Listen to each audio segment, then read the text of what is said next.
Hello there and welcome to the Empoword Journalism YouTube channel. Today's workshop was co-hosted by Charlotte Columbo and Gabriella Nero, two of our very talented contributors for the website. We wanted to explore issues relating to broadcasting and production, so our team reached out and connected with three prominent journalists working within the broadcasting industry.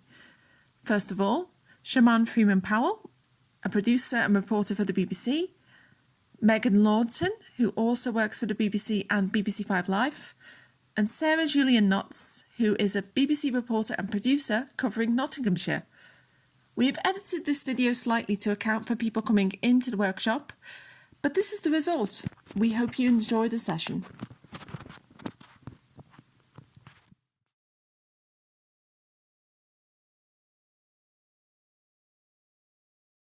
Would you introduce yourself, so what you do, what company you work for, and just things like that? Sure. Sorry. Yeah, you can go first. Sure. So I'm Shamaan Freeman-Powell. I'm originally from Nottingham. I've been living in London for a little over 3 years now. I'm a journalist, producer and reporter for the BBC's Victoria Derbyshire programme at the moment.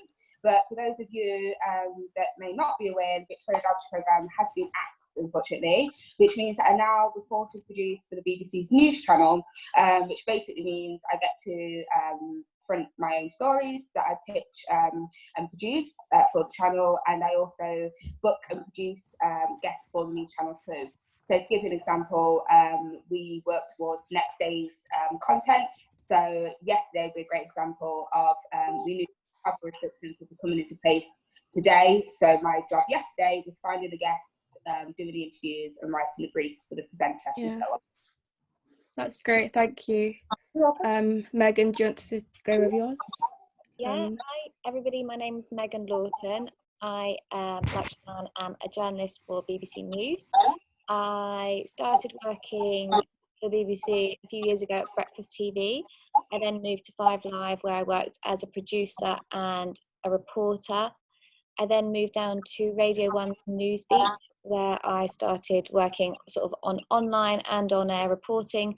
And now I'm on an attachment at BBC London TV, where I split my time between reporting and producing. So similar to Shamaan, pitching stories. If I pitch a story, I get to go out and report on it. But sometimes we work on the planning team, so we're always working a day ahead to booking guests, that kind of thing.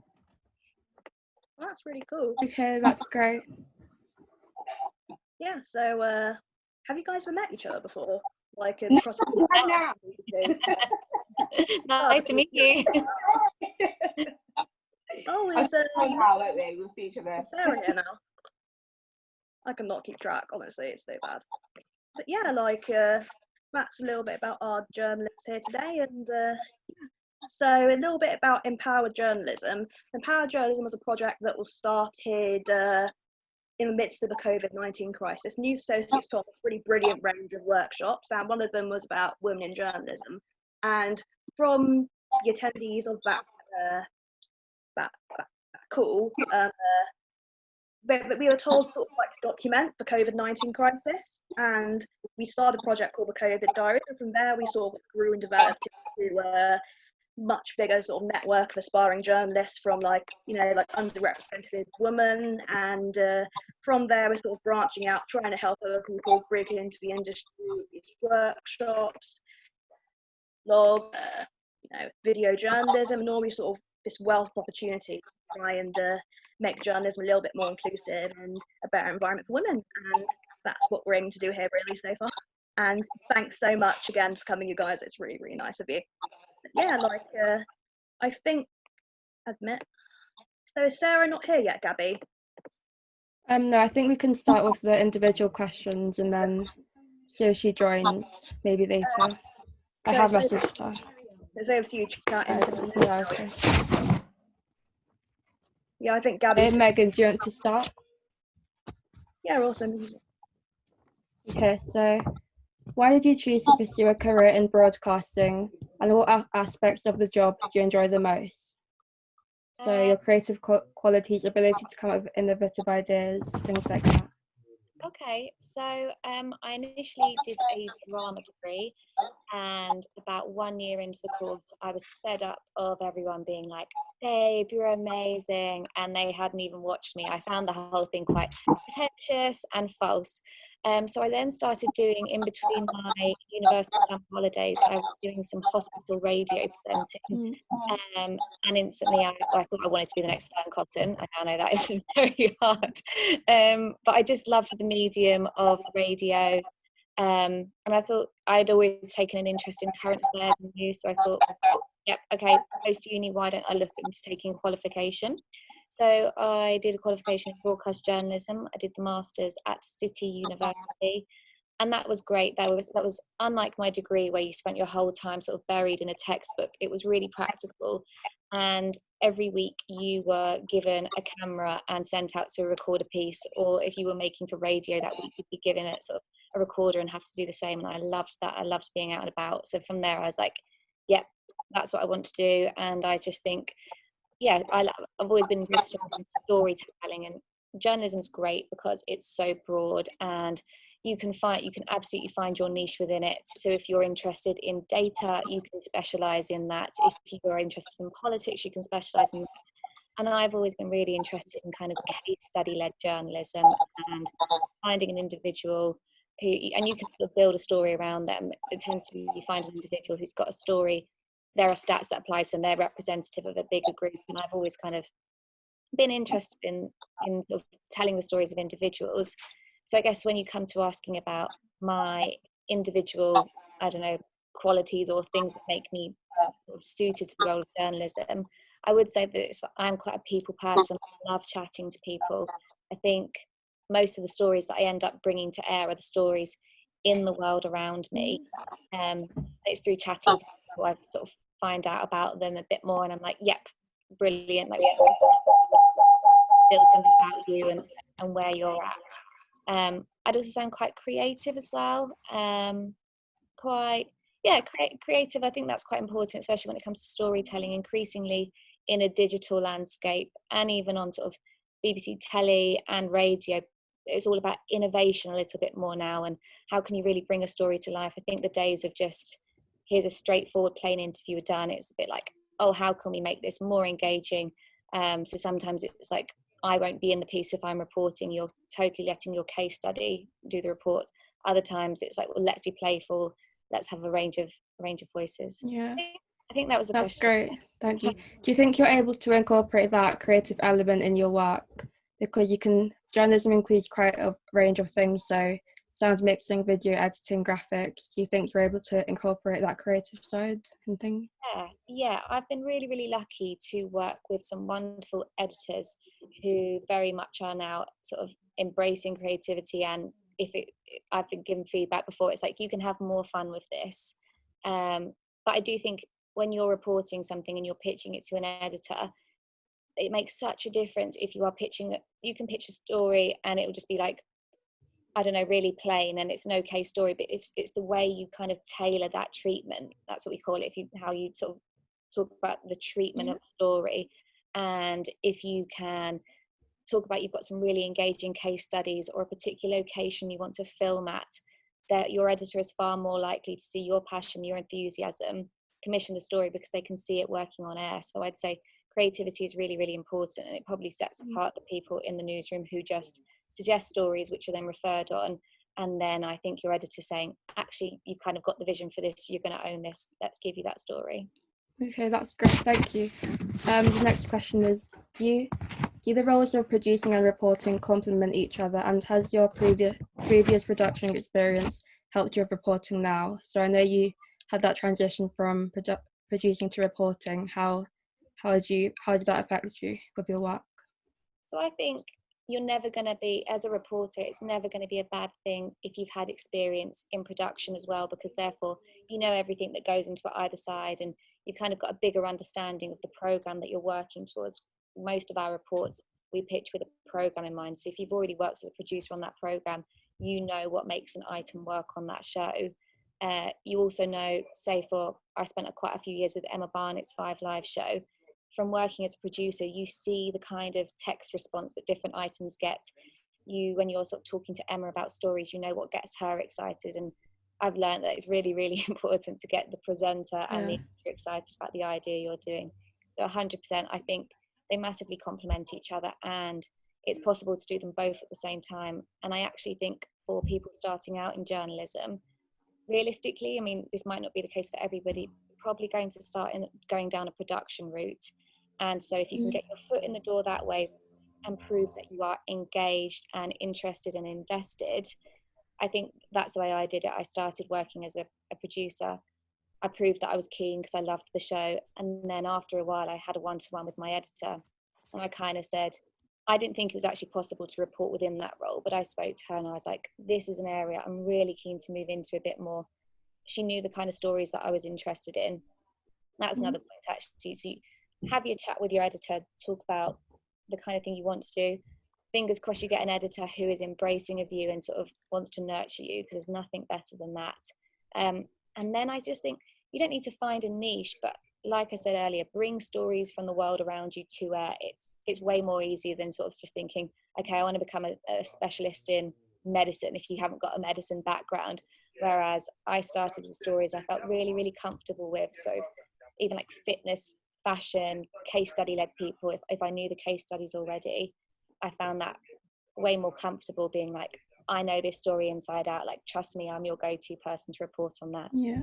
And then as and when stories did come up on those topics, even if I hadn't pitched them, I just was the person who did that.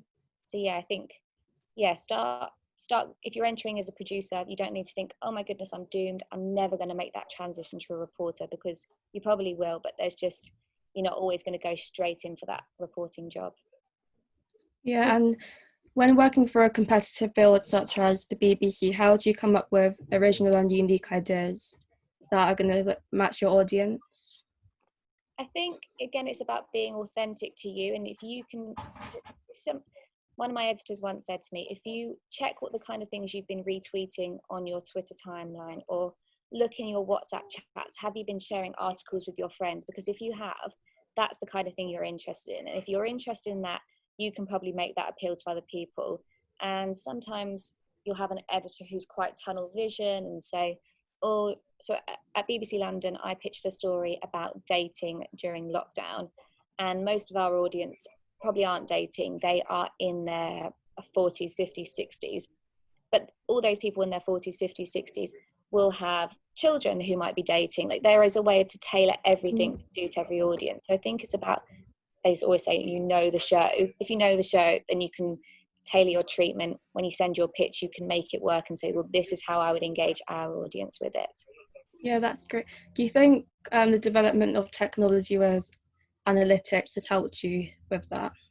So to know your audience? Yeah, I think the BBC are quite good. Increasingly, I guess that's one thing about the BBC, they constantly have to be working to their audience.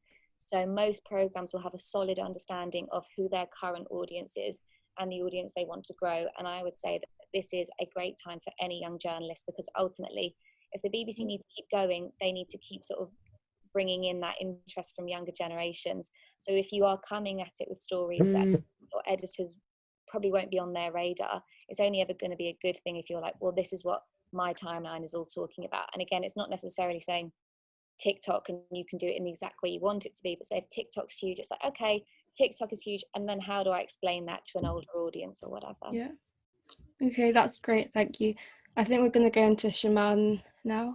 Before we do that, can we quickly give Sarah Julian, our third journalist, a chance to introduce herself to everyone. Hello everyone. I'm sorry I was really late. I had a bit of a nightmare, but it's great to be with you. Thank you very much. Yeah, I'm Sarah. I currently work at BBC Radio Nottingham, Working Radio. I present their breakfast show, and I have done along with my colleague Andy for the last 4 years, but I've actually worked in radio for 24 years as a producer and as a presenter and as a reporter. So I've been up since 3:30 this morning, so forgive me if I'm a bit bleary-eyed. Thank you so much, Sarah. And yeah, do you want to go back to chatting to Shamaan now? Can you hear me now? Yeah, I can hear you Yeah, fine. I can hear you. I Thank keep you. getting like different Shamans coming into the chat. And I'm like, oh no. Technical issues. I tried to deal with them quietly. Or an evil twin, maybe. But yeah, Gabby's going to lead you through a few more questions, and then we'll go into questions of Sarah. Okay. Sure. Yeah, so why do you specialise in broadcasting and reporting? Why? I think it's an interesting question. I think one of the things that I love about journalism and broadcast journalism is that there's a real push right now to get content on all platforms, and that's something that I've really tried to make sure that I'm competent at doing, and it's something that I would encourage all journalists to do.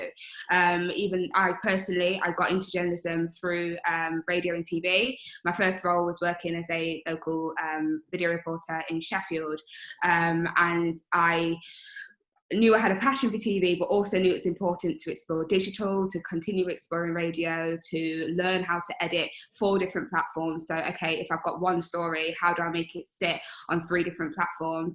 An example of that would be a story that I did for Victoria Derbyshire. Now, Victoria Derbyshire is a TV programme, but it was my investigation was into a car insurance company, and I actually went into that story with a mind of doing it for digital, knowing that it would work for TV as well. Mm-hmm. So things like being able to play around with graphics to tell a story in an interesting way, and then also writing an online article that may feature completely different elements for that particular audience. I think that to answer your question in brief, the reason why I like being a journalist period is because every day can be completely different, and you can throw your all into stories that you're really passionate about, to make sure that it gets to as many people as possible. And there's always scope to learn new things as well. Okay, that's great. Another question. Do you think you were ever held back from forming your own opinions due to the nature of unbiased reporting? I don't know if I'm allowed to answer that. That's a joke. Do I think I'm a held back? To be completely honest, having to be impartial actually works for me, because I like to think I have quite strong opinions. And we live in a time of cancel culture where, and also I think that there's no point in having a mind unless you're prepared to change it. So one of the things that I quite like about being a journalist is that I just constantly keep an open mind. I think that it's been, to be completely honest, it's been very challenging during the Black Lives Matter protests, for example. If I'm going to be transparent, that's been difficult because obviously it's the story that does affect me personally, and I do have to be very careful about what I say. But I think that at the heart of that is about making sure that you're a credible journalist, really. People don't care about what I have to say. They want to know how I tell stories and whether or not I'm actually accurate and transparent with the stories I'm telling, and not necessarily my opinion. I have a wild opinion about So just going back what you said about how you got into broadcasting and reporting, do you think you can express your opinions and your views through graphics and photos blogs, so videos? Well, obviously, as a BBC journalist, I have to remain impartial. I think that I can express, very similar to what Megan was saying, what I love about journalism is the ability to be able to express what people are saying but may not understand how to sort of say it, or what the questions that people are asking. And I've done so many different stories which have literally just been a thought of mine, where I thought, oh, I wonder why that happens, and it turned out to be a really good story. So to give you an example, there was a case of a child killer recently who was being released from prison, and there was like this whole uproar on Twitter about sort of like how awful this person was and how she should be locked up for life. And I just thought, well, what do we know about sort of child killers and like their lives generally? And I did this really interesting feature looking at it that did really well online, and it all came from a really bizarre idea that I had. So I actually can't remember the initial question you asked me. I went off on a bit of a tangent. I said, do you think you were ever held back from forming your own opinions due to No, I think my point is no. I think that being able to work in journalism and news means that you're constantly learning new things, and I don't think I really want my opinions really to be out there that much. In terms of forming my own opinions, no. I think one of the things as a journalist everyone would appreciate is that you're constantly having to reevaluate all of your own initial ideas. There's been many times where I've gone into a story thinking that I have a fully fledged opinion, and by the end of the day I've completely changed my mind because I know a lot more information. So I like to think as a journalist I can guide our readers and viewers through that period as well. Yeah, great. How do you find the transition from being a freelance video journalist to and researcher to working for a major broadcasting company, so the BBC? So my transition's been a bit of a bizarre one. It sounds, I think Megan sounds as though it's been pretty, I know it's probably been complicated, but it's been quite sort of a good sort of process to go down. Mine's been a bit random. So I, as I said, started out as a freelance video journalist by pure luck. I've just happened to be at the right place at the right time and turned out to be good at it. I think the hardest transition for me was actually moving from that localized reporting to national reporting. I was very fortunate that after I got my PA training, I did shortly after get a job at the BBC as a researcher.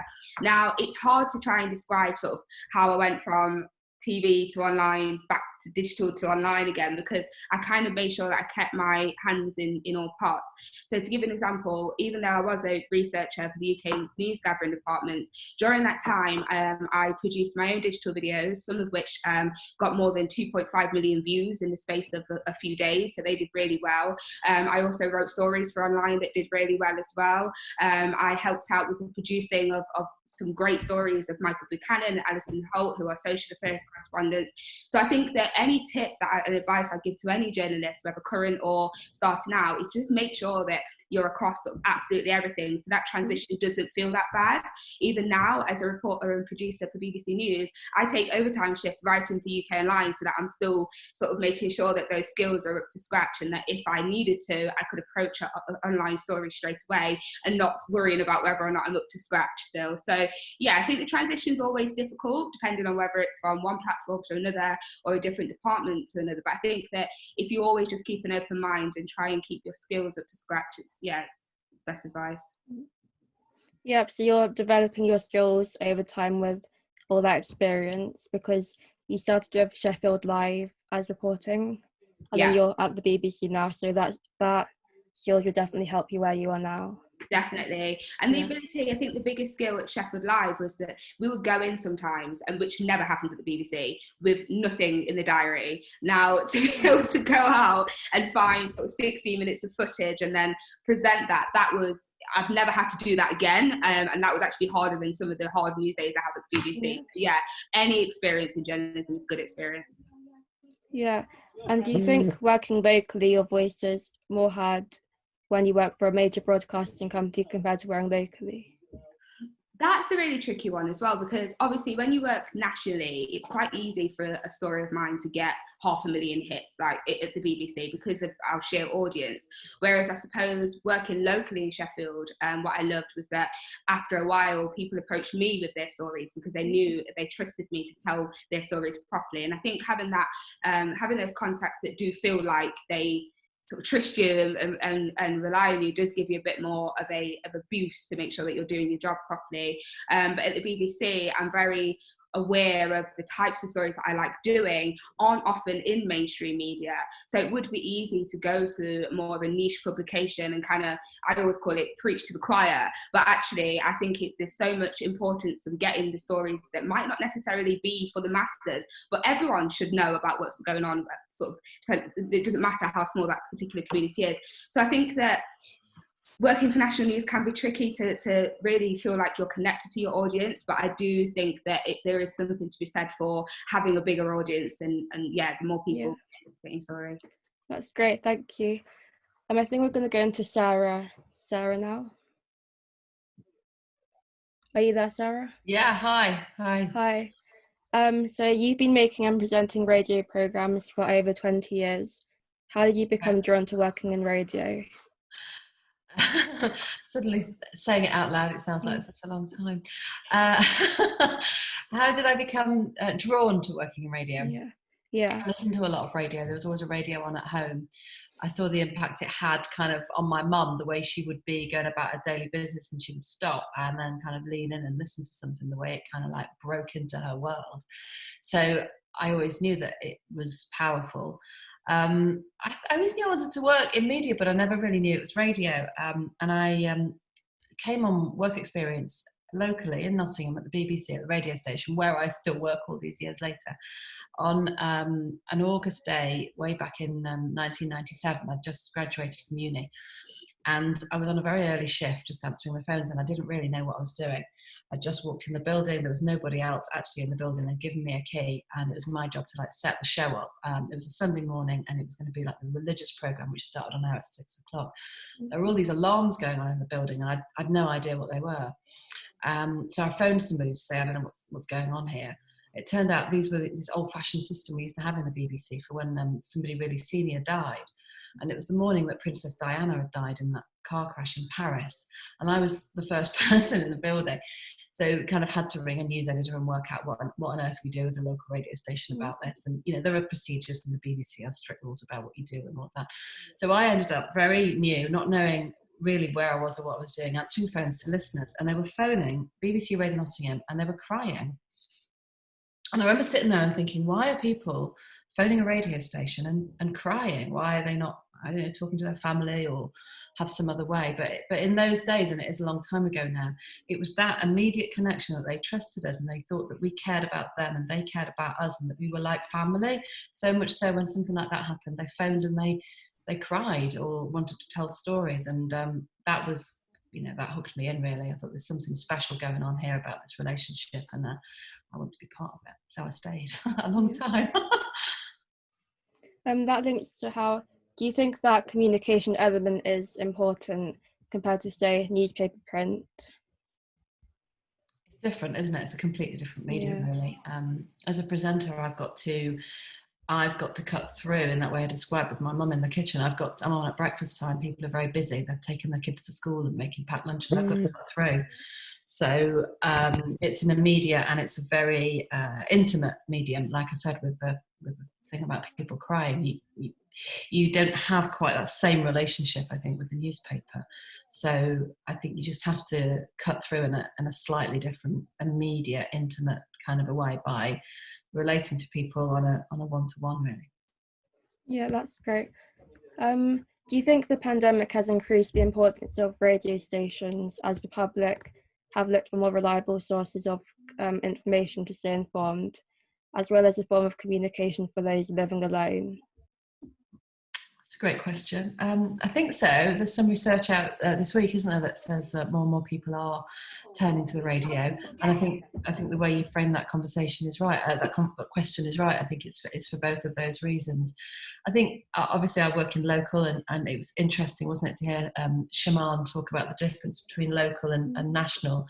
I don't know so much about national, but certainly with the pandemic, I think local has become very, very important. You look at what's happening with Leicester or Oldham, and on my radio station in Nottinghamshire, we've got a situation where there's some concern about a place in our area, and we're providing up to the minute figures for people and information for people.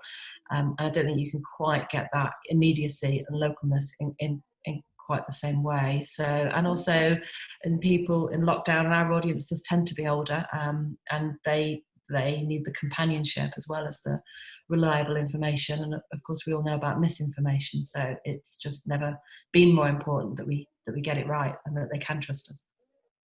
Yeah, that's definitely true.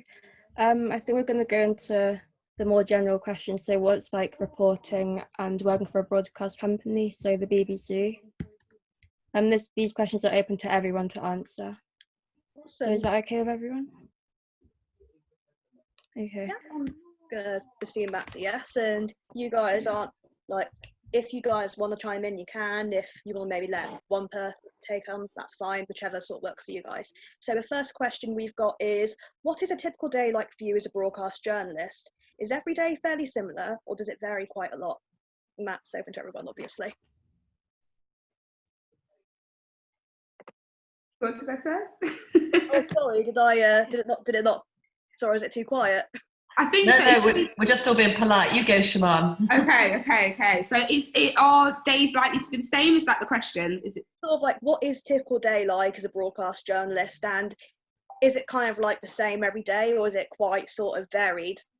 It is very, very varied. I think it also depends on where you're working, what platform you're working on, or what you're doing. But it can be very varied. To give you an example, as a reporter producer, one day I can be working on a really light story. So the other day I was working on a story which was about penguins and this new colony that had been found. And the next day it's about a blast in Beirut. It can literally be completely different stories, and as a journalist, you're expected to be able to approach the story, figure out what's going on, and then explain it to your audience. And I think that's why I like journalism. I think I've done a lot of other jobs where every day is pretty much the same, and I think that is what a career in journalism kind of affords you, the flexibility and the ability to work on many different stories and platforms. So no, in short. Yeah, and also because journalism has a range of different fields, do you think you're more flexible with what you do, so you're given more freedom in a sense? Sure, and actually I would say, so I don't have as much experience as Sarah or Megan. I'm pretty much a novice in comparison, but I would say that as a producer reporter, what I like is that on the producing side, I'm really up to scratch with what's going on in the news agenda, and I know sort of everything that's happening domestically as well as a little bit of what's happening across the world. But then with the reporting side, it means that I have the ability to actually work on stories that I'm passionate about from start to finish. So I think having the variety is always good, but even if you're not a reporter producer, as a broadcast journalist working for UK Online, one day you could be writing breaking news stories, another day you could be writing features, another day you could be contributing to a live blog. So it's always very varied. That's great. Does anyone else want to answer that question? I would say that for when I'm doing my producing shifts, your day tends to be that you're always sort of located in the same place. You know, the kind of, yes, you'll be working on different stories, but the structure of what you do will be the same. So whether that's like setting up a location or, I don't know, writing the cues, writing the scripts, you kind of get to know the ballpoint bits of the day, the bits that you have to do. And it's when you're reporting that your days can totally transform depending on the nature of the story. It could be a really, like Shamaan said, it could be really light, or it could be quite a heavier story. It could be a really easy thing, so you have to just go to one location and speak to one individual. It's very rarely like that, but it can be a really easy day like that. Or you can be absolutely rushed off your feet. And I think sometimes editors don't realise, and I don't think they do it intentionally, but they're in the office, and when you're out and about, they sometimes don't see the amount of work you've got on. So you're there being like, oh, okay, so I've got to get to this location, I've got to record the piece to camera, and then I've got to commission a graphic, and then I've got to get a right of reply from this person. Sometimes your days are really sort of frantic, but I would say in an organisation like the BBC, you're lucky enough that, it sounds like, Shamaan, you probably didn't have that luxury at that Sheffield or the Sheffield channel you were working at, but the BBC, you're quite lucky that you will always have a team back at base. And I think, yeah, don't be afraid to, if you are absolutely drowning, the chances are there'll be someone on your team that day who isn't so drowning. So be like, I need help, and it will come. Awesome. Yeah, and I think this links to how, do you think travelling is essential for gathering news stories to get accurate and reliable information?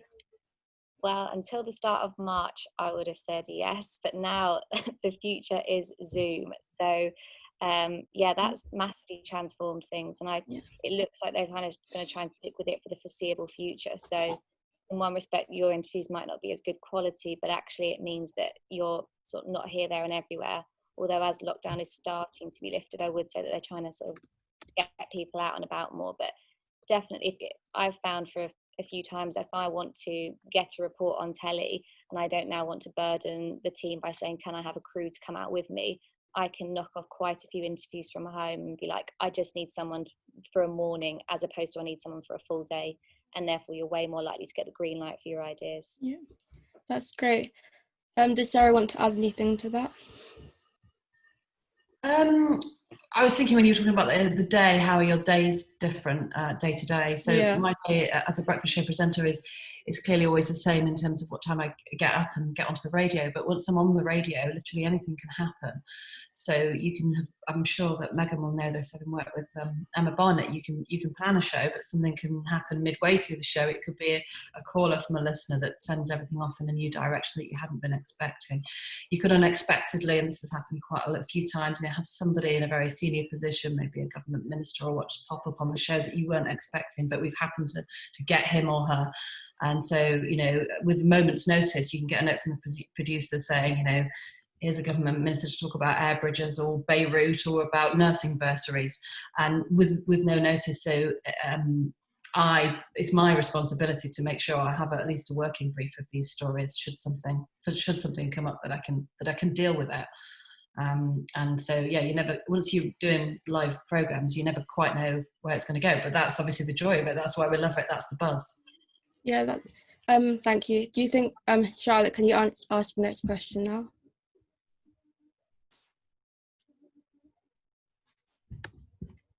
Charlotte? Didn't realise I was on mute. Sorry about that. Yeah. So in terms of diversity within the workplace, do you guys think things are improving or not? And what further steps can media companies take to promote inclusion? And this again isn't open to anybody. So does anyone want to start answering that? We'll go first. I don't mind going first. So I think diversity is extremely important. I was lucky that in most of my departments it's been female-led, which has been quite refreshing. So that is improving, I would say, although I can't really sort of speak to what it was like before the last sort of 5 years or so. I think that other aspects of diversity, whether or not it be class, regional or race, definitely needs more improvement. And I actually think that these types of sessions are very, very important in terms of helping to promote that as well. I think that for me, one of my main obstacles for entering a journalism career is that I didn't really know much about it. So I think that could be quite daunting. You're not going to say you want a job if you don't really know what it means. So I think that just people being able to understand a little bit more about how fun journalism is, how important it is in terms of like documenting history and sort of what's happening in the world. I think it would encourage a lot more people from different backgrounds to enter a career in journalism if they think it is for them. I would say that things are changing as well on the other issues that I've mentioned, and there is more appetite to hear stories that aren't the usual stories you'll hear about. But there have been times where I've pitched stories and I've been told that it's too niche. And I think it's always just good to have a good argument as to why and who that story would affect. And one of the things I always like to mention is that going to Oxbridge is also niche, but we do many stories about them. So there's always scope to target your story. Yeah, definitely. Do anyone else want to chat about that before we move on? I'd say that the BBC I've only ever worked, I've worked at sort of LBC, ITV, but most of my experience in my career has been at the BBC. And since I've joined, I've noticed there is a real push now. And when I'm working as a producer and we are looking at the contributors, we are very aware of diversity and getting people from a broad range of backgrounds on. I also think, like I said earlier, it's a good time to be a young journalist. If you are pitching a story which affects like a niche community, or that our editors I have found are more trusting to be like, yep, I've not heard about that issue or whatever, but I'm happy to learn about it with you. And I've been, out of all the newsrooms that I've worked in here, I do think they are really diverse. And I don't know if that's just because I've been blessed to work with really great editors, and when it comes to recruiting, they want people from a broad array of backgrounds. But I would say that the BBC knows that it needs to be diverse now. It absolutely needs to represent the broader demographic. So yeah, I think it's moving in the right direction, definitely. Amazing. Yeah, I agree with Megan on that. It's much less diverse in the regions, I think. I think we've got a long way to go. I think it's a big problem, but they definitely recognise it as an issue. I mean, I think that it clearly is an issue if people all look the same and come from the same background and they're commissioning things that interest them, you're just missing stories, aren't you? I was speaking to a young black woman who I work with, and she was saying, I've never been to a National Trust property. I don't care about the National Trust properties near me. Why are we always doing stories about the National Trust? And because I suppose the people who are making the stories and commissioning the stories go to National Trust properties, but clearly not everybody does. So, I think that's a stupid example really, but it's a small example, but this really matters. And I think there's a recognition that the people who are commissioning the stories need to recognise that too. So like Megan said, I think, yeah, it's a good time to be starting, to be young, to have an appetite for this. And I know it's hard. I know it's really, really hard for young people at the moment, but I think the BBC is worried about its future, understandably, and is desperately looking for people who are young and have got a voice and got something to say. Yeah, I always say that we spend a lot of time talking about badgers and hedgehogs. So if we can talk about badgers and hedgehogs, why can we not talk about people who actually make up our population? And that seems to go down quite well. So I think that's, sorry, final point. I think that is probably the key thing, isn't it? Is that if you've got the gift of the gab and you can sell your story, that is probably the biggest skill you need if it is a diverse story, to be able to prove that people actually want to hear about this. And there's always scope. Okay, thank you so much. So kind of like, while we're on the sort of theme of like diversity and like opportunities, one of our audience members, Anna, asked this really sort of brilliant question. She said she's very keen to explore this industry, but something that puts her off is the regional north-south divide behind the scenes. She's heard about problems faced by people like Steph McGovern throughout their careers, and being from the northeast herself, she's experienced this personally at university, and she's worried about the underrepresentation in broadcasting and journalism as a whole. And she wants to know if you guys think there's been scope to change, and what's best way to start getting involved in broadcast journalism, despite being limited opportunities where you're from. Before, I think I mentioned earlier that I worked at 5 Live for quite a bit, and it is very much their target to sound like a station who represent all areas of the country. That the BBC are very much aware that they used to be in like a Westminster bubble and very London centric, and I think loads of programmes, not obviously BBC London that I work on at the moment, but Newsbeat was the same, 5 Live was the same, Breakfast TV was the same. They need to be sounding diverse and representative of the UK. So I think seek out the stations that would celebrate your, so if you think Radio 4 not for me, I actually think you can challenge them. But if you feel more comfortable sort of working with an editor who you think would embrace your accent, start with your local news station. But when I first started, I'd kind of, so I work at Breakfast TV, I'd heard about Steph and the trouble she had, but actually I think it's now trendier for the BBC to sound really broad. It's like an awful way to say it, but they want regional voices now. So I think maybe a few years ago it wouldn't have been a time, but yeah, just because you've heard a few people say, or maybe if you have had an editor say it to you that they haven't got the accent for it, then challenge them. And they don't run everything, so if it doesn't work on their show, find a show it does, and then it'll feel even sweeter when they're asking you to do a report for their show eventually, because it will happen. There is definitely room for a broad church of voices on the BBC. Awesome. Does anyone else want to add to that, or you think that's all good?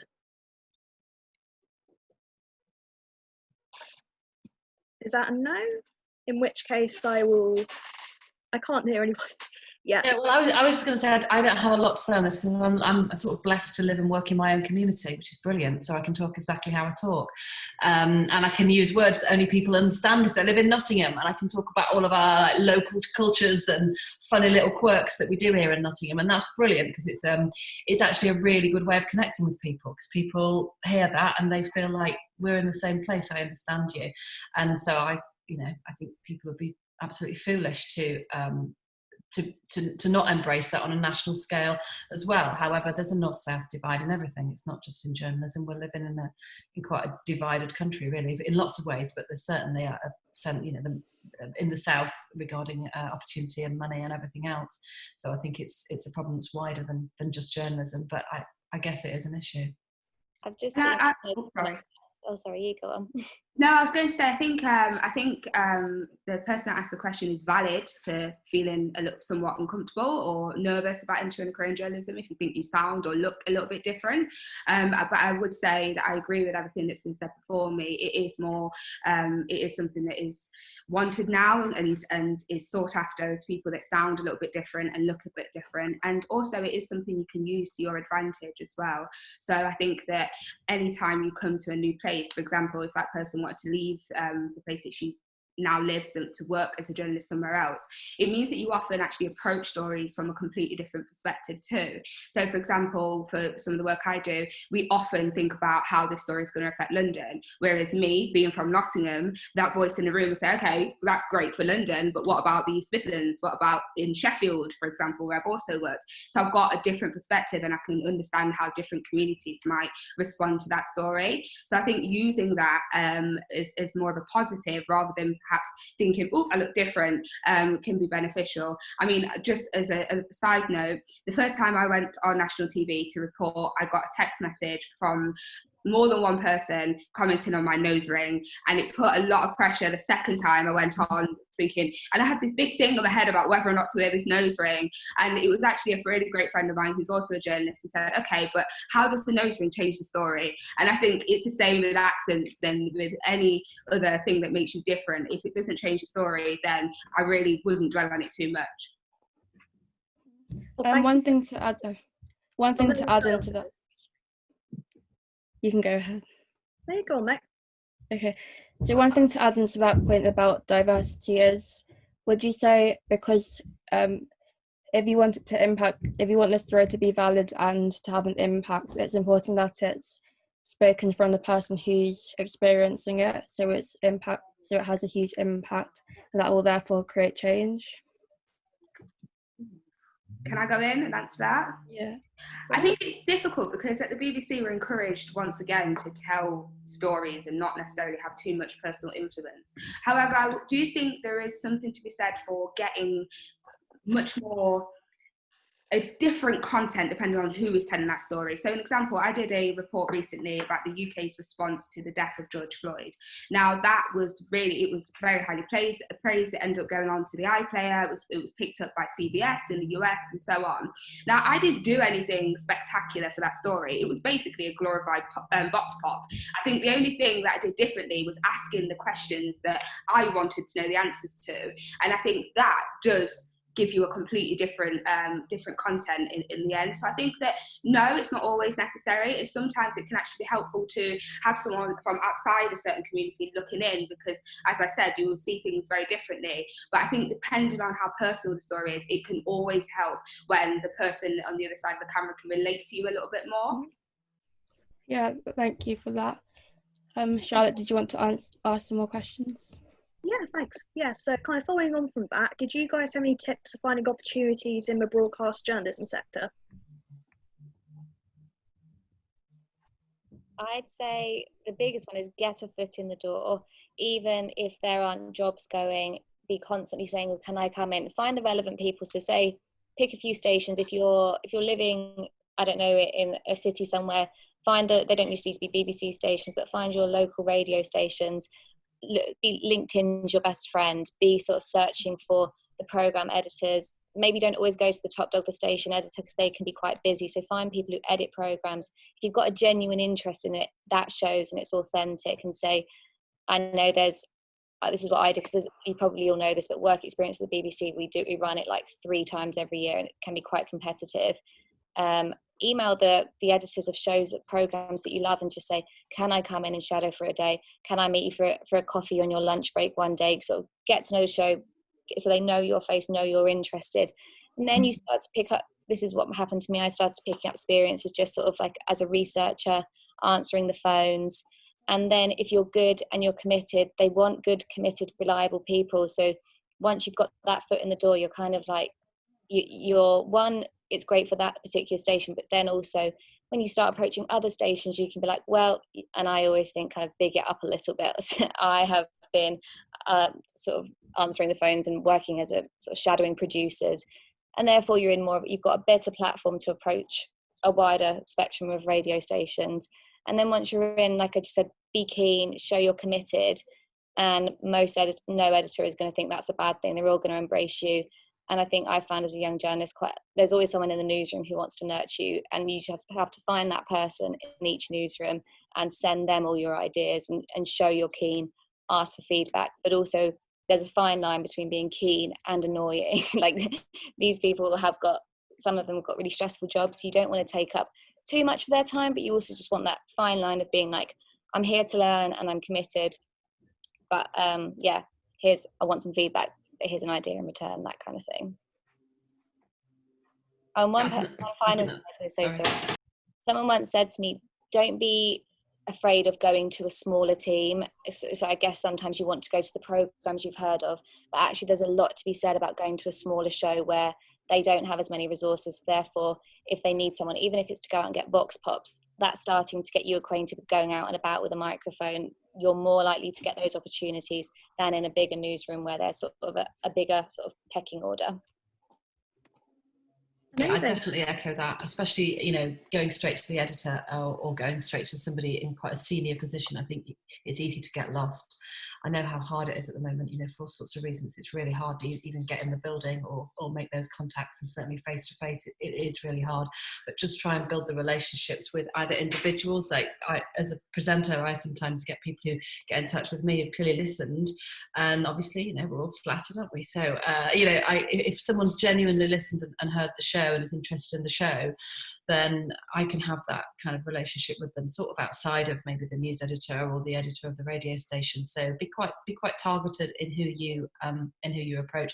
And if you do get a chance to get in the building, make sure you know the output. Make sure you know exactly what's going on. Don't just walk in the door having never listened, because that's just not a good look. And then, you know, once you're in, just offer various things that you can do and that you know you can do, and that's how it worked for me. And I've seen a lot of people go through our doors, and quite often I see people on the 6 o'clock news and reading the bulletins on 5 Live, who what seems like 2 minutes ago were answering the phones for me on the radio. So it's, you know, there's quite a quick progression in the BBC. It is, unfortunately, it's just quite difficult to get through that door, but don't lose heart, because there's people inside who really want to help. Thank you so much. I would just add that actually this links up with the other question about the need for more diversity as well, because unfortunately you will find that in journalism you will be expected to work a lot of places for free, to do a lot of shadowing shifts, to pitch stories without knowing whether or not someone else might run away with that story. And I think, in short, you've just got to kind of take that risk. I would also say one of the things that I wish I had done a little bit more would be to build my own platform, especially right now when it is hard to make contacts. It is hard to get your foot in the door, and it'd be easy to say sort of email people and so on, but everyone is still busy. So I think that if you don't really know where to start, then start interviewing random people on stories that you're interested in, and create a YouTube channel or post things online, because what that means is that when the world starts to open up again, which hopefully it will, you will have content to show, and it shows that you, even though you might not have actually been able to work for a particular publication, that you've been forthcoming and you've carried on building your own portfolio, and you'll have contacts to show as well from the people that you've spoken to. So I think it's just try and do anything you can. I always give this example. I went for a job at a certain publication. I had 4 interviews, and I was actually running against one of my really close friends that I trained with. And the reason I was offered the job and she wasn't is that I had a pre-written article exclusive to hand to them for my interview. Now those things are really, you do look like a bit keen, and you will feel a bit stupid, but I think it's just always going above and beyond in whatever meeting it is, or whether or not it's informal or formal. If you go above and beyond, then people remember you. Yeah, I always, if I'm going on work experience, would take like a printout of 4 ideas, and you feel a bit heartbreaking. It's like, I'm giving away my content here, but most of the time people will be like, okay, we might steal your ideas, but we're also going to get you back in for a shift. So, you know, but yeah, it's about standing out, because there'll be a lot of people going through the door, and it's just about standing out and being sort of memorable, and bringing biscuits and stuff like that just happens. Well, I do love biscuits. Well, so that's not really relevant. But yeah, kind of following on from what you said, Shamaan, you made a really good point. One of our team, April, she asked, what kinds of projects do you think we should be pursuing during lockdown to keep our broadcasting skills up to scratch and to make us more employable?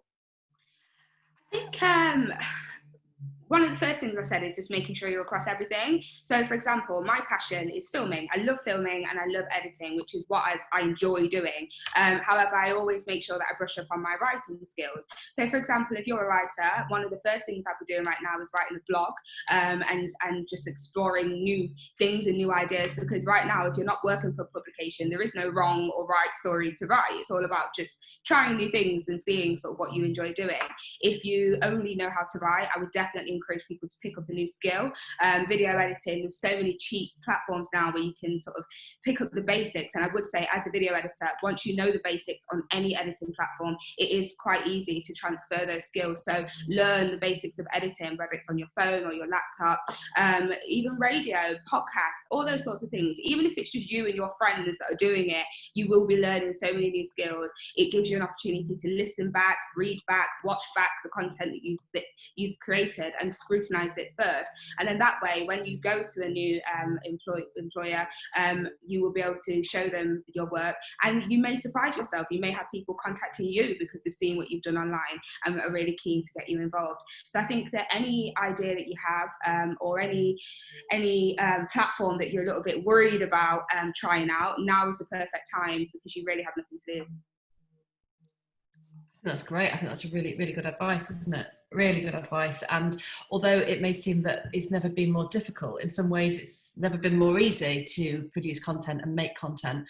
And whilst it may seem like an organisation like the BBC is a bit of a kind of closed entity that's difficult to access, I think what people on the outside don't realise is the BBC is desperate to look more modern, sound more modern, and more of the moment, and there's a concern. So to give you an example, I was actually hired to host a politics live thing on Zoom the other day, and I don't generally do much politics. I do some politics, but it's not my specialism. There's a whole team of people in my building who work on politics. There's kind of like 10 of them, and they asked me, and what are you asking me? And I'm kind of paraphrasing here, but he sort of said, well, you'll make it look a bit loose and raggy and casual and messy. He said it in a much kind of more refined BBC sort of way, but I think because I work in radio and we sort of throw stuff about, it's a bit loose, that's what he wanted. They don't want polished, perfect, studio, well-lit, brilliant stuff, because that's not how most of us are consuming our content, and they're much more open to things, as someone said earlier, I think it was Megan, to your audio not sounding absolutely perfect, or your shots not being perfect because you've not had a crew, because I think the world's moved on and they're quite open to showing user-generated content that doesn't look sort of standard BBC. I also think the BBC, we're still learning how to make Instagram work for us, how to make YouTube work for us, and there is no right or wrong way of making news work for Instagram or making news work for YouTube. So you can play around a little bit, whether that's photojournalism on your own Instagram accounts. And I think, yeah, if you're doing it outside and you haven't been commissioned to do it, people can see there's a raw passion there. And you also can probably, if you genuinely sort of do a few posts and you're like, yeah, I've got this, and I don't know, I think there's something here, that's even more reason to send an email to a digital, sort of whoever a digital editor is, and say, look, I've got an idea, I'd love to come and chat with you about how you could roll it out for your local station. You can kind of tailor what you're doing to suit the BBC, and they will welcome it with open arms, because they always say Instagram's the future, and yet I still don't think we know what we're doing on it. Also send content to journalists as well. If you send it to 10 others, then 9 might not reply, but if you get one person that comes with positive feedback about the work that you've done, then it's a positive, and the worst that they can do is not reply. So yeah, I think it's just keeping an open mind, building context, and being creative. Amazing, thanks so much. So a couple of our other audience members have talked about journalism degrees, and they're asking whether, if you want to get a good job in the broadcast industry, is it worthwhile getting a master's in journalism or doing like a BCTJ? Like, are these courses an essential stepping stone to a broadcast journalism career? I'm happy to go for that because, as I said, I had quite a long-winded route into journalism. So I had a degree in media. I was then offered a scholarship in international journalism, which was for a year, and then I was working as a journalist for a couple of years, thinking that I knew it all. And then when I started applying outside to places like the BBC, I very quickly learned that without an NCTJ, it can be much more difficult. Now, I'm not saying that it's impossible, because it certainly isn't, and there are a lot of people that find entry routes in, whether or not that's sort of going in through researcher roles or sort of lower ranking roles. There are ways of doing it, but as someone that did have the qualifications and then had to go back and do a diploma, I would say that there are ways of getting that NCTJ without going to university. So for example, I did a 3-month diploma at Press Association. It wasn't cheap, but I was awarded various sort of bursaries and so on to do that. So I think the best advice I can give anyone is just look at your options. It will change as well depending on where you are in the country. I personally had to sleep on a sofa bed in my mum's flat for 6 months so that I could do that PA course. So not everyone has the privilege of doing things like that. But I think just make sure that you are looking at whatever course you take. It probably is going to cost you money. So make sure if you compare pay an extra couple of £100 to get that NCTJ credit, then do it, because it's always better to have more than less knowledge. And another point I would say on the NCTJ matter is that it teaches you a lot about public affairs, about media law, about court reporting, things that you have no idea you don't know. I didn't realise that I had no idea what our constitution was until I did that. So I think that exactly. You learn how the difference between like a county council and a city council, all those things are really, really important. And it's just the age-old saying, you don't know what you don't know. So I'd always encourage, if you can, to go and get the best of the best course. But if not, just make sure that you're proactive and you're doing the work, because like I said before, if you have a raw passion, places like the BBC and there are so many other different sort of platforms now, they will recognise that and help you in when you do finally get the foot in the door. I'd agree, Shamaan. I didn't do that. I did a degree in English literature and history and went straight into radio. And I think it took me a lot longer to move through the pay scale, such that there is one at the BBC, to move on to the more senior roles, because I hadn't done a postgrad. And I felt like for a long time, there is a bit of a divide, certainly where I work, between those people who are kind of trained journalists and those people who are researchers and just bringing stories without having that background. And I really wish I had done it. So whilst, I am doing actually quite a journalistically difficult live programme at the moment, it's taken me a very long time to get there. So I kind of regret not doing that, because it was very expensive at the time. It was a year that I thought I couldn't afford or do, but actually, if there was any way that I could have afforded it, I think looking back, I should have done. Amazing. So do you have anything to say, Megan, or do you think you're all right? I echo what both Sarah and Shamaan have said. I think it can be quite expensive to do those courses, and the BBC are now, like we sort of keep saying, increasingly aware that they need people from a whole different wealth of backgrounds. So if you do have a raw talent, I know there are schemes with not probably about 20 places on a scheme each year, but if you are great and you are committed and you are doing all the things you've kind of spoken about, whether it is you already work in journalism or you're just doing your own bits, if you can show that you are really, really into it and you're working hard at it, then you will shine through, and you can kind of get training that way. And very quickly, I want to just say, as Megan was saying, the BBC schemes are particularly hard to get onto. I would encourage everyone to do them if they are interested in broadcasting career, but don't be disheartened if you don't make it. There are also other schemes. I personally never got onto a BBC scheme. I applied, it never happened. But I did get onto Creative Access, which is a brilliant scheme that I would recommend everyone check out. Their whole scheme is to make sure that they are championing diversity in all of its forms, so regional and so on, and they have entry route positions which they advertise, and they do help you with interviewing techniques and so on. I would also say that at PA, Press Association, their training centre are like second to none. They're brilliant. I personally was trained there, and I was very fortunate to be offered a bursary, which was once again about encouraging diversity of all forms. And whilst I was on the course, I was also given a lot of contacts for other sort of different entry ways of being able to get into journalism industry as well. So I say that there are routes, there is a big push on making sure that as many people as possible have an equal opportunity, but it is about looking for them and seeking them out. Awesome, thank you so much. So kind of moving on to our next sort of audience question, we're wondering, like, how would you guys suggest getting some proper sort of like work experience in the industry? Because like, especially in this pandemic, like all the sort of work experience stuff on the internet is pretty hard to find and sometimes doesn't really go anywhere. So in terms of like work experience and just experience in general, what would you guys recommend? So I never got any BBC work experience. I applied, never got it. And like I said earlier, I just used LinkedIn quite a lot, and I would message people from all sorts of backgrounds and ask if I could meet them for a cup of tea, or if I could come in and like shadow them for a day. And once you've got that foot in the door, then I think you're in a bit more of a position to be like, if you're kind of impressed, to be like, I really enjoyed today, I'd love to come back. And then I think it's that fine line. You've done that for a little while and you start shadowing the roles, and editors can be quite cheeky. They're all working to tight budgets. They know you know the role, so then you you're doing it, but you're doing it for free. And it's that fine line between when you start saying like, yeah, I've got enough experience now and I can't afford to keep doing this, I had 2 jobs and I was like, I can't afford just to be working for free all the time. And I think editors will respect that, and eventually that kind of leads to paid work. So it's that fine, and you end up working for free for what I did anyway, for quite a few organisations, because I was so desperate to get a foot in the door of journalism that I was sort of doing work experience for about 3 to 4 organisations when I knew I was doing the exact same as someone else sitting next to me who was paid.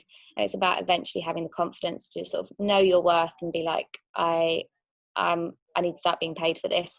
But I think if you can lap up work experience for a little bit, I did it alongside when I was studying. And that was how I kind of built up my connections, by getting a foot in the door. Don't just wait for BBC work experience to be advertised, because it's really competitive. Don't be, like Shamaan said, deterred if you get the no, because you probably will get a few no's, and just working around it. Yeah, I'd say just contact people directly. Don't be put off by going to the people that you think might be able to help you, and approach them directly. Send them your stuff. Maybe if you don't mind, you could offer to be a contributor. We're always desperate to look for contributors, people with good angles, and quite often people who started off as a contributor can end up coming and working for us. And whilst it is really hard, and I think you said it's really difficult at the moment because of the pandemic and everything else, we're still putting out content. We still need people. We still need people to do those jobs. So don't be deterred. And if you've got stuff, anything that you've made, then make sure you send it and follow it up. Do follow it up. I have lots of people come through, and they're very keen. And if they came back to me and followed it up, I'm sure we could work something out for another time. But very often they don't.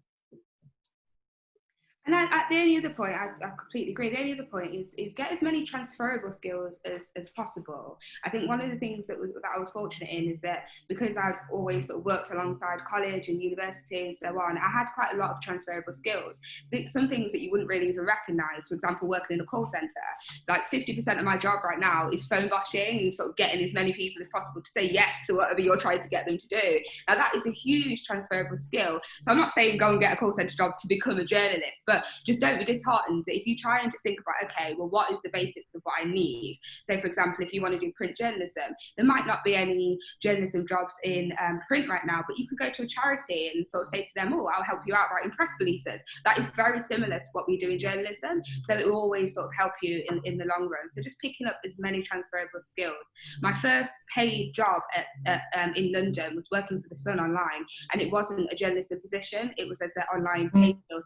Now, you needed no qualifications to get that job. I just emailed the editor and just said to him, how do I get this job? But it is more about sort of who you know, and it was someone that sort of gave me the nod to tell me that I could do that. So like I said, I echo what Megan and Sarah say, and just make sure that you're speaking to as many like-minded people as possible that are a little further ahead of you or where you want to be. Just ask them how they did it. And even phone things are really interesting, isn't it? I know so many people who find it difficult to use the phone, and it's a huge part of our job. And I know for many people they can get through days and weeks without using the phone, but we actually do have to. And the biggest part of our job is making connections with people and getting them to talk to you. So if you can do that in any other area of your life, one of our best reporters spent a long time as a waitress in TGI Fridays, because she's just brilliant at connecting with people and getting them to come out. She's alive, And so I think that's true, Shamaan. Working out what those skills might be that might not look like skills for radio, television or print journalism, and selling yourself like that. And also, I'd say don't have tunnel vision for the industry. So say if you think, oh, I really want to be in radio, that's fine. But if you're sort of just getting doors closed in front of you for radio, try other things, try print, try digital, try telly, because now have always been very sort of linked. But they are, once you're in the building, it's way easier to sort of move around. And I think you can surprise yourself. Sometimes I thought I wanted to work in telly, and I'm working in telly at the moment, so I've got to be quite quiet, but I way prefer radio. And it was only by getting to know TV that I was like, actually, I'm not so into this. But you're always going to start making like informed choices about what you prefer. So no experience is bad experience, because even if you hate it, at least you know you hate it. That's a really good point. Thank you for that, guys. So another question we've got from our one of our founders, Lawton, is what software would you guys recommend using to build up broadcast experience and editing knowledge? Free trials is the main point I'm going to say for this one. Download any free trial you can and see which one you prefer. Premiere, I started on Premiere, and like I said before, once you've got the basic skills of how to clip, how to sort of move things around, and they're pretty transferable. I know Final Cut is pretty pricey, so I would get a trial.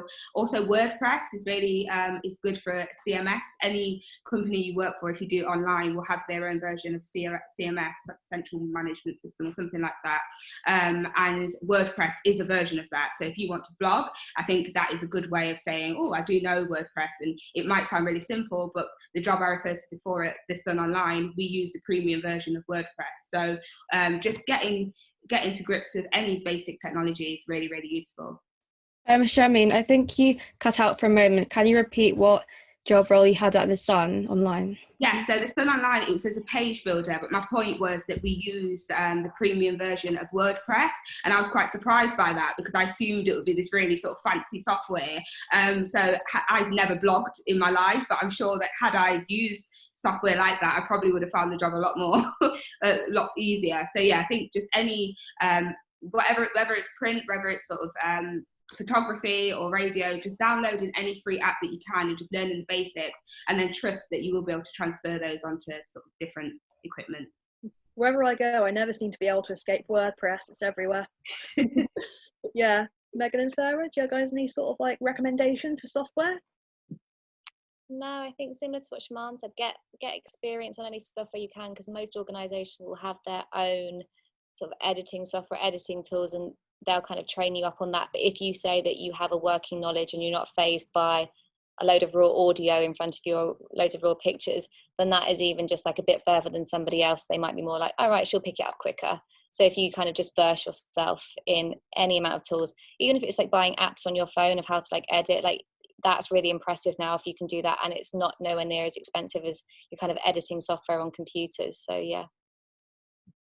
Yeah, I've not got a lot to add because I've just worked with the same software for so long, and I'm just constantly impressed when new people come through the door, just how versatile they are in all platforms. And we're generally wowed. All the people here today, I reckon, will be way more experienced in loads of platforms than many of us who kind of do this day to day. Obviously, I'm very quick at editing, but I'm quite entrenched in using the same system. So I don't know a lot about this, and I'm super impressed when people walk through the door. I mean, when I first started, I literally had tape and a razor blade. I had to cut tape with a razor blade and stick it back together, and when you took an edit you had to put it around your neck and then another one and hope that you wouldn't get them mixed up. So I mean, I sound like a dinosaur, but that's how it was for me when I first started. And obviously it's very difficult to practice that at home, whereas today, chime in, Sarah, and just say, yeah, go for it. It works really well because I've heard this story a million times about this old school way of editing, and it makes sense of the terms that we use. So things like a trim and a bin and all those sorts of things are from the old school ways of editing.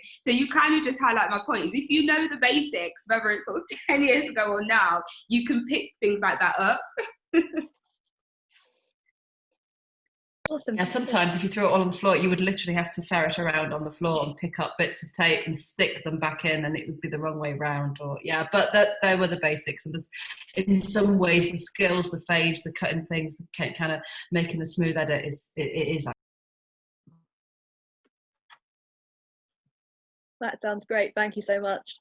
Yeah, and just like a fairly similar question, but this is more about kind of like graphic design and digital storytelling. And one of our audience members asked, what's the best way to learn different ways of storytelling, like digital and graphic design? Because they didn't cover that on her university course. She was curious to know like how to sort of get like graphic design and incorporate that into journalism and sort of digital media stories. I'd say so. In terms of, I admit I know absolutely nothing about graphics, but I think in terms of storytelling, if you have a few journalists that you like, or you have whether that's like, or a few sort of Channel 4 news, so if you really like their stories, or there are a few journalists you're keen to follow, watch a lot of their work and note what they do. I think a big thing at the moment that BBC are trying to do is what we call self-authored pieces. So you have stories told from the individual, the reporter's not in it, you put it together and you film it, but you're not in it. that's quite a big thing. So just experiment with things like that. Yeah, I think people are trying to get more creative in the way we do storytelling.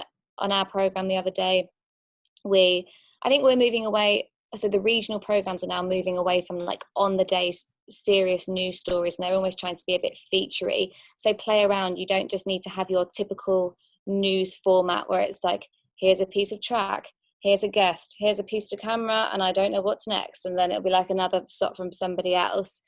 Yeah, you can play around a little bit more. And I think if you come in with a vision and say like, it's even more impressive if you come in and you're like, oh, here's one of your journalists, and I absolutely loved that report they did because of this, but I also think you could incorporate more of the style of this. That's going to stand you in good stead. So just absorb content, notice what you like, notice what you don't like, and kind of, even if you're just like having a play around with how you'd write a script or the kind of shots you'd want to use or the audio you'd want to use. Yeah, and even saying in the BBC that I want to use some audio in the radio package goes a long way. Some editors are like, wow, that's really creative of you. And it's not, but it's just, you just sound like you've thought about it, which they appreciate. Yeah, I'd add to that. I think I'm fortunate enough that being at BBC, we have a graphic team department. So often you just sort of tell the graphic team what it is that you want, and they'll sort of magic it up for you. I think I have used quite a lot of graphics in my pieces because, as I said, I like to approach stories with a mind for digital, and graphics work really well to tell the boring information. So to give you an example, I think I referred to it earlier, a car insurance story that I did, which, let's face it, cars are not that sort of interesting, or car insurance is not that interesting. But the piece, I went into it thinking, okay, how can I make this super cool? It was about young people, so I filmed it in like a Top Gear style way. It was really choppy and short, and then I used graphics to speak about all the boring information by having cars moving around on the screen, bubble text and so on. So I think it's a really good question that person is asking. I can't recommend any software, but I'll just repeat what I said before. Have a look at any free trials or any software that people are using. Just play around and see how you might be able to tell a boring story in a really interesting way using the technology. Great, thank you so much for that, guys.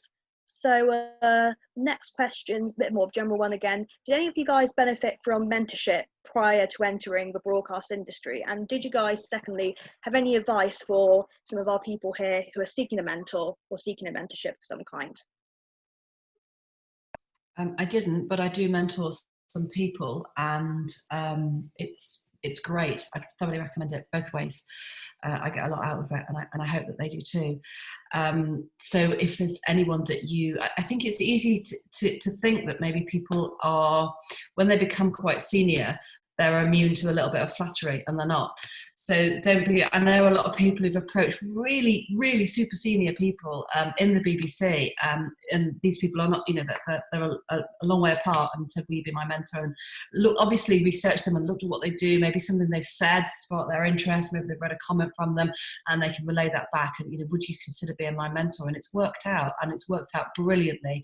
And I can think of a few people who have got opportunities and been linked together with people in areas of our organisation, which of course is quite a disparate and difficult to navigate organisation. They've been linked up and put in touch with people purely because they've got that personal relationship with their mentor, and because they've been kind of gutsy enough just to approach someone directly and say, I'd love you to mentor me, and it's worked out. So absolutely, I think it's a really great way of getting some knowledge and getting some contacts. Amazing, thank you so much. Does anyone else want to comment, or you all good, you think? I didn't have a mentor before I joined the BBC. I have one now. I'm here. I guess I would say that even once you've got a mentor, it's not just about getting you in the building. They can continue to develop and help your career once you're inside, because often, and it's really helpful sometimes to have someone external to your team who can kind of advise from an outside perspective about, they have a whole range of background, different experience to what you'd have and the situation on your team, and they can come up with solutions, ideas that you wouldn't have thought of. So I think that's really important. So I'd say, if you can boost people's egos, tell people about what you love about the work they've done or the kind of reports they've produced. Like, people love compliments, people love flattery, like Sarah said. So yeah, that's a good way to get one, but don't just assume you need one for the early stages of your career. I think it's really valuable that you have someone you can kind of, and my mentor, has been in the BBC for decades, and she's sort of says that she gains a lot from hearing my perspective on things. And I do think it works both ways. Don't see yourself as like you're a burden to them, because you can both learn from each other. It's quite a nice relationship. I have a colleague who had a mentor. So we were both working in Nottingham, and she had a mentor down at Television Centre working in a completely different area for the BBC. And she went down to see her mentor for the day. This woman was one of these people who's brilliant at just kind of approaching people and mingling and making contacts and the like. And she told me she was going, and that afternoon I noticed her tweet, and she was in the Director General's office with her arm around him. So, you know, if you can make those contacts, not just within the BBC, but it can help you navigate into more senior areas where you find it difficult to access otherwise. And unfortunately, it is an industry where there is a sense of who you know, and I think that is why it is important to have a good mentor. I personally did have one before joining the BBC. He had left the BBC by that point, and it was as a part of the scheme that I mentioned earlier. But it was invaluable, the advice that he gave me. And I think an important point to make is know what you want out of a mentor as well, and use them, because it's those people, if they've said, yes, I would like to mentor you, then they're probably happy with sort of helping you out. And if you don't ask them for that help, you're not going to get very far. To give you an example, I had a mentor, brilliant man called Paul, and he used to check up on me all the time. And I'd be like, yeah, I'm fine, Paul, but I still hadn't got a job yet. And one day I was like, you know what, I'm just going to send him my CV and ask him if he can just take a read. And he took 2 days to reply to me. I'd given up hope by this point, and he replied. I only sent him 2 sort of sides of A4, and he replied with about 5 pages of feedback that I needed for this CV. And it was really, really demoralising, because I thought I had a banging CV, and obviously it wasn't that good. But at the end of that, I sort of sent it back. He then came back with loads more red marks that I needed, sort of things that I need to cut out, things I need to bring up. And a very long story short, after no kidding, in the space of about a month, I had 5 job offers on the table. And that wasn't because I did anything different. It was just listening to his advice. He has experience. I took it on board, and it definitely benefits. Moving on from that, I have about 4 or 5 different mentors from different areas. Being a Black woman, I think it's important to seek out people that have a similar experience to me as well, and get their perspective, as well as have the other mentors that can help guide me for my career changes. So I think whether it's an informal or formal mentor, just keep in touch with the people that you respect, and build up a good rapport, and they will always have your back.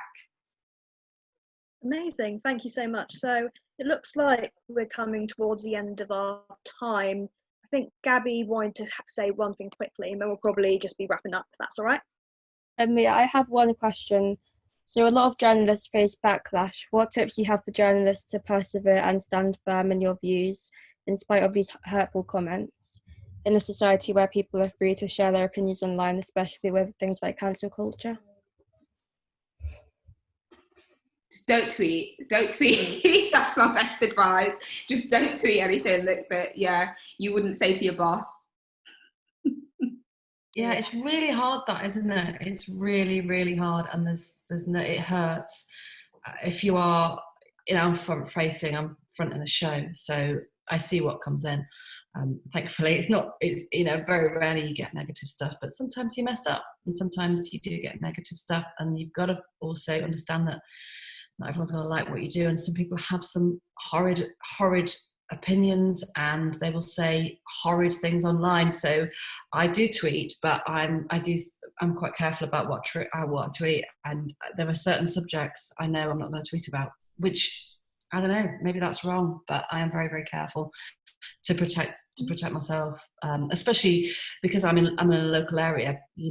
We're very close to our audience. They know who I am. They know, I live in my community. And so I know people have been made to feel very, very vulnerable. And as a woman in journalism, it's really, really tough. So I'd just be careful. Yeah. And it makes me sad to say that, but that would be my advice. I think sometimes you can distinguish comments between those that are genuinely thoughtful, and maybe you've raised something in your story. And I mean, sometimes you get flack, not even for something you've said yourself, but say in a report, people do disagree, and news will put forward opinions that people don't agree with. I think it's about sort of distinguishing between comments which are just nasty and they someone maybe doesn't like you or just is having a bad day and wants to rant at you.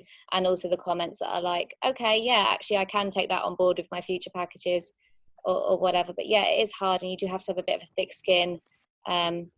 Yeah, I just think don't put anything, if you're even like thinking hesitant about should I tweet this, just don't. Nobody needs to know your opinion that much. Text it to your mate. But yeah, I think always err on the side of caution. And very briefly, I would just like to say that anytime you publish any piece of work, you do feel anxious about what people could potentially say. But I think that I always try and use that as the fuel to make sure that whatever I'm saying is accurate, because then you know that, okay, it doesn't matter if everyone's really angry about this, at least it's sort of getting people emotional about whatever topic it is, and you can go to sleep that night knowing that you did the work and that your story is accurate. And it's like Megan said, it is distinguishing between something that's useful and something that isn't. And sometimes I've done interviews with, say, government ministers or local leaders, and they've been rattled. They've been really rattled, and they've complained afterwards, or they've phoned and they've been angry. But they've been rattled for a good reason, because there was a public interest in the questions that we needed to get answers to. And I was confident that my audience needed to know those answers. And I was confident about sort of the line I was pursuing with them. So I was happy. I didn't mind that they were rattled at all. That actually didn't bother me, because I was doing my job. But then there are other times when, as Megan says, actually you might think, no, maybe that was a bit awful. We missed the mark somehow there. And then it's just the plain nasty and the trolls and the horrible people. So it's kind of distinguishing one from the other. And not everything you are going to make is going to be for everybody. So on 5 Live, if ever I did sort of a featurey thing, it's like, oh, BBC News gone to rubbish, paying my license fee for this. And it's like, no, but you're probably not the kind of audience I'm trying to win over. I'm trying to bring in an audience who aren't texting in abuse to a radio station. So you can as long as you know that you're doing it for the right reasons, I think it's easier to be like, yeah, you know what, I'm not going to take that to heart. Yeah, definitely. Yeah, Thank you. So that brings us to the end of the session. Thank you so much to Shamaan, Sarah and Megan for joining us today. Really appreciate it. And thank you for everyone for coming. Just very quickly, we're Empoword Journalism. You can find us on Facebook at facebook.com/Empoword Journalism. On Twitter, we're at Empoword Journos. And on Instagram, we are at Empoword Journalism. We're always looking for more contributors. We've just got our Facebook group posted in there. And thank you guys so much again for your time. And Yeah, thank you. Thank You're you. all very inspiring for young journalists to aspire to.